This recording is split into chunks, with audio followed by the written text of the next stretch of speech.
feel like I could spend my whole life watching the ocean some days. It's just, for me, it's just so beautiful and calming. It's been quite powerful here recently. It's just, yeah, mesmerizing.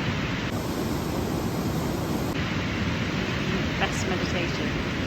Anyway, I went to the Jaguar Rescue Centre yesterday, which is an animal rescue centre. Not specifically jaguars, but it's called that. I don't really know why, to be honest. Maybe I should have asked. And it's the 4th time I've been to this part of Costa Rica, and I've now been here for a little while, and I've never been before. And partly because, for me, it's not cheap. It's about $30. I didn't really understand what they did. And then a couple of times we found injured sloths. The one I posted a while ago, there was a sloth that couldn't climb a tree. Had a problem with its bag.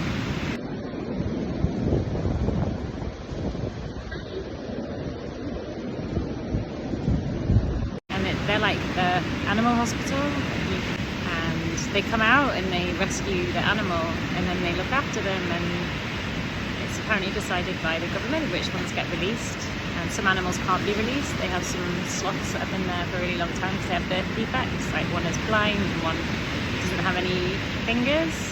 Elias is clearly missing the nails on the left hand. On its one hand, so it struggles to climb.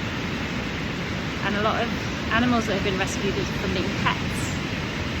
So a lot of people in the past have kept these beautiful exotic birds as pets and clipped their wings, and they can't fly. And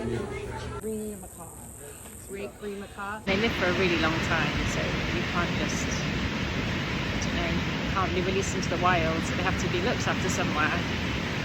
And so there were scarlet and great green macaws, which are absolutely beautiful. For sure.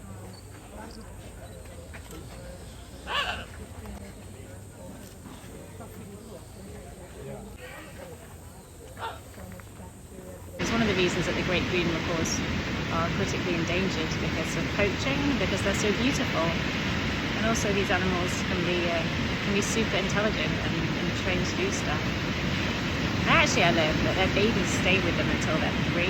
So most animals in the wild don't, as far as I know, I mean, they don't hold on to their children for that long, like humans do. But with the macaws, it's like 3 years their babies are with them. Anyway, so I found out some of the amazing stuff that they did, and they're also helping to work towards this project for insulating the electricity lines. I've never thought about it this way before, but there are loads of green ropes here that I think I've shown in the past for crossing the road for animals that would normally be in a tree canopy, like a sloth or a monkey. So they don't have to go down to the ground, because to them the ground is dangerous, whereas a rope in the sky isn't. They don't know the difference between what's safe and what's not. And you know, the infrastructure here, it's a developing country, and we need more electricity lines, more roads, more everything, and the electricity cables aren't insulated, so there's a big project working to fund insulating the electricity cable so that if a wild animal grabs onto it thinking that it's a safe passage rather than going down to the ground, they don't get electrocuted and burned or die or injured. So yeah, some of the work they're doing is absolutely incredible, and the amount of time it takes to look after these animals and care for them. So when I kind of knew a bit more, I decided I wanted to go and support them. And they do rewild some animals. There's a toucan there who had been set free. It had a little ring on because it had been set free, but he knows where they saw all the food, so he goes back for his lunch. And birds are intelligent, and he knows that it's a safe place to be, so he goes back and eats there. Yeah, it's just incredible. I felt so emotional there that there's a huge part of me that wants to see if there's anything I can do to get involved. But yeah, it's just amazing to see I felt really conflicted because I don't like the reason that I'm seeing the animals up close, but it felt really incredible. Like the macaws are just absolutely beautiful, like beyond words beautiful for me. There's only about 1,000 in the wild. And the toucan, the rainbow-billed toucan, just the beauty in nature is just, it's mind-blowing. But the reason they're there is because of humans harming them. And whether that's keeping them as a pet or by them being electrocuted or hit by a car, or, it's all because of us. All because of us. So I wanted to support them in some small way, and also understand a bit more about what they did. And like there were loads of turtles. Oh, the tiny ones. Oh my word. Because people keep them as pets, and there was a caiman that was found in a hotel shower somewhere. And so tame, so that had been, they believe, been kept as a pet as well. And yeah, what do you do with these poor animals? Like, they can't live in the wild. They've been so conditioned to be around humans. Like the monkeys that were there were kept as pets. Woo. So we can see we do have our spider monkeys. Yep, for my group coming in just to make sure. And they just can't live in the wild after that. They try and rehabilitate them, and they rehabilitate the ones that can go, but not all of them can. They have a rule that they're not allowed to have any animals born there, so animals that stay there have to be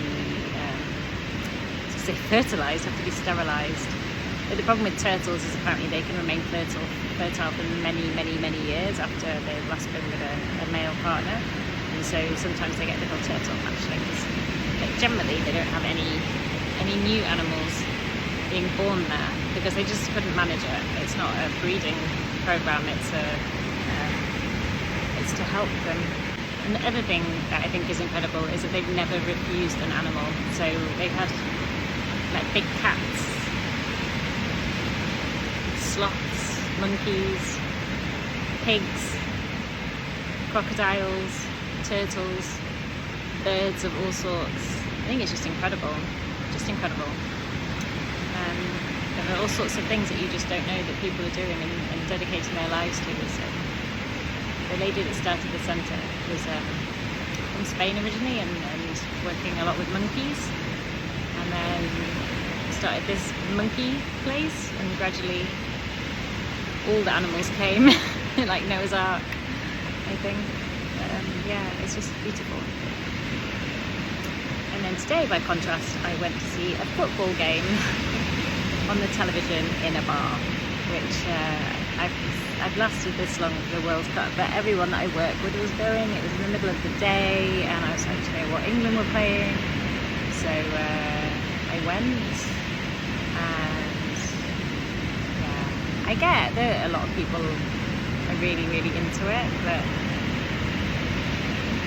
it was nice to be with the other people, but yeah, it's not, I can't get excited whether England wins or loses, I'm sorry to say. It does not affect my life in any way, shape or form whatsoever. Unlike sitting looking at the clouds, it gives me clarity. Anyway, so I'm going to share some stuff. Eyes, fully grown. All sloths have 3 toes. We have 10 sloths that are here permanently at the center because they have either defects.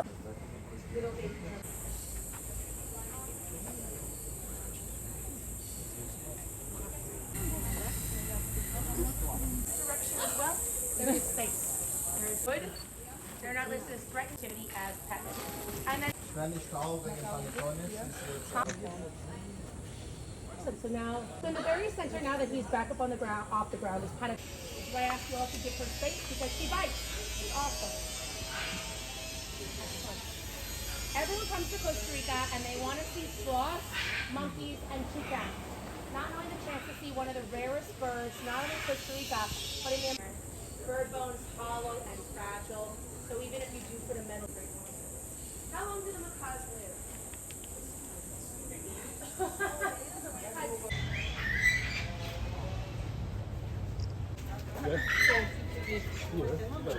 Monkeys. as well. Go and hide the food around for them so they can constantly give. We were able to see as she was climbing those very, very long tail. These